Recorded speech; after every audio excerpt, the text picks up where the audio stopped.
Real quick, for those who are new to this channel, this is the playlist that I made that is explaining how I studied to score in the 99th percentile in the MCAT the first time and the only time that I took it. Hopefully you can learn from my mistakes and what I learned from them, and also from what I learned from the things that work for me. And you can just kind of piggyback off of those and use the things and the experiences that I have to help you get a great score on your MCAT, spending a little bit less time making mistakes and hopefully a little bit less money paying for resources like I did. So go ahead and look at the playlist that I have in the channel Medicine on a Mission if you're interested in any of the other videos. And for right now, we're going to start on how to make your schedule for the MCAT and how many hours you should be studying. Okay, I just couldn't wait to dive right in. So today we're going to start talking about how to approach your studying for the MCAT in the way of how many hours you should study, how you should set up your hours per week studying, how you should set up your schedule with other classes, how to make a schedule beforehand. Now, on average, the kind of regular Joe MCAT taker is going to study about 240 hours, probably over about 12 weeks, like 3 months, maybe 15. But you don't want to be an average MCAT test taker because you want to get into medical school. You want to get into the top medical schools, hopefully even get a scholarship to medical school like I did. So you want to study more than 240 hours. Some people go up to about 400. I don't know the exact number that I did. I would say it's probably around about 360. So let's say you're going to be like me and you're going to study 360 hours for the MCAT. Well, if you're going to do it in 12 weeks, dividing 360 by 12 gives you 30 hours a week of studying. So if that's 5 hours a day, 6 days a week of studying, if you're working full time, if you're taking other classes, that can be kind of hard to manage. So definitely whenever you're thinking about your timeline, think about how many hours you want to put into it. And then I highly suggest writing down a schedule based on kind of what you know. So block out your schedule. Write in, okay, work Mondays from 8 to 5, Wednesdays 8 to 5, Fridays 8 to 5. And then so go home, travel, get home, eat. Starting at 6, I study until 9, take a break, go to bed, wake up early the next morning, study from 6 to 7, get ready for work. That might just be an example. But actually just write down the times that you're spending in the week and then book out your times for your classes and book out your times for your personal life. While you're studying with the MCAT, don't throw away everything. You can't throw away everything. You need to keep your mental health. You need to keep your social relationships. You need to be still a well-rounded person while you're studying for the MCAT. Now, that doesn't mean that you're going to have quite as much free time as you did before, but actually in your schedule, write out times and blocks to see people. And I loved having that because then if a friend wanted to hang out, I would be like, oh, immediately I know, okay, Tuesdays from 3:30 to 5, I left open to hang out with people. And it's kind of an intense way to live your life and a little bit strict, but it's really, really helpful so that you kind of keep that consistency and you make sure that you're prioritizing the MCAT because you're going to be putting a lot of time towards it. That being said, if you're taking other classes, also book out time to work on school. So for me, I would kind of study better in the mornings and then I was more tired at night and my brain would be more fatigued at night. So I tried to study for the MCAT in the mornings and then my classes at night. And that really helps me because I would kind of be able to be super energetic, really kind of help keep that information stay in my mind in the mornings.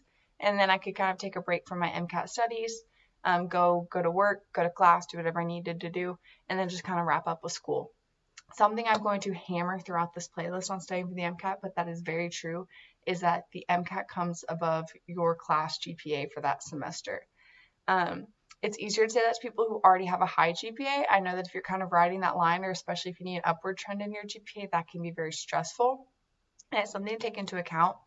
But if you think about it, for a medical school, for the majority of medical schools, your MCAT and GPA are really what get you into that interview.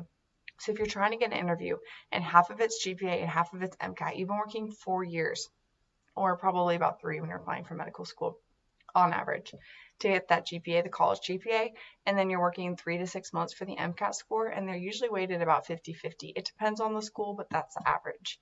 So your MCAT score is extremely important to your application, as well as your GPA, but kind of in this specific season of life and in these specific 3 to 6 months, the MCAT's going to come first.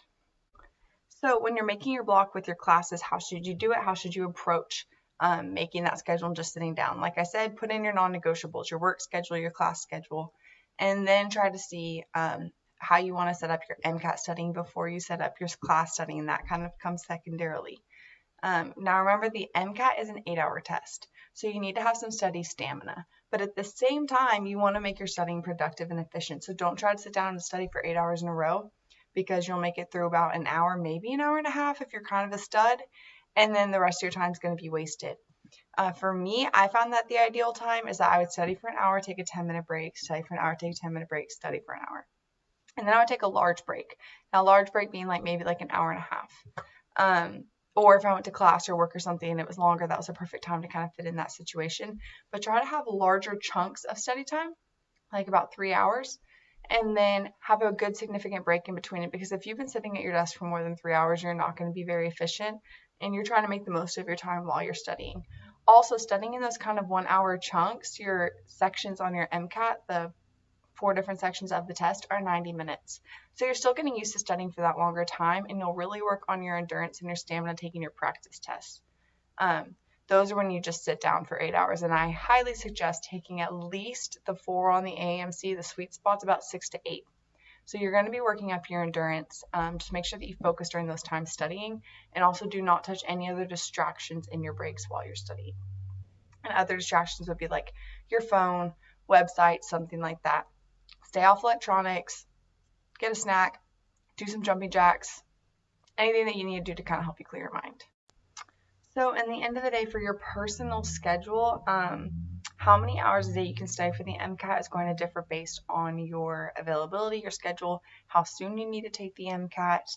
For me, I think that I was kind of able to do about 4 to 5 hours per day on average, studying 6 days a week, and then I would take 1 day completely off from the MCAT.